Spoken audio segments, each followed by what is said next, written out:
Elon Musk అయితే ఇక ఇష్టారాజ్యమే నడుస్తుంది. ఇప్పటికే 1 by 1 క్యాప్చర్ చేసుకెళ్తున్నాడు. ఏకంగా అమెరికాకు సంబంధించినటువంటి ప్రభుత్వ చెల్లింపుల వ్యవస్థ ఇప్పుడు మస్క్ వశమైంది.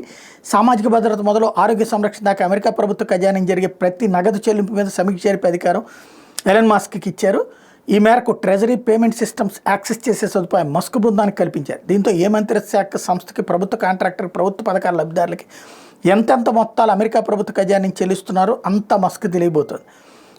వివరాలు న్యూయార్క్ టైమ్స్ తాజా కథలను ప్రచురించింది. అత్యంత రహస్యమైన ప్రభుత్వ చెల్లింపుల విధానం డేటా మొత్తం మస్క్ బృందం చేతిలో పెట్టడం సముచితం కాదు. ప్రభుత్వ పథకాలకు సంబంధించిన చెల్లింపుల్ని ఈ బృందం ఉద్దేశపూర్వకంగా తెక్కిపెట్టే ప్రమాదం ఉంది. రాజకీయ దురుద్దేశంతో అనవసర జోక్యంతో చెల్లింపులు ఎట్టి పరిస్థితుల్లోనూ ఆపద్దు.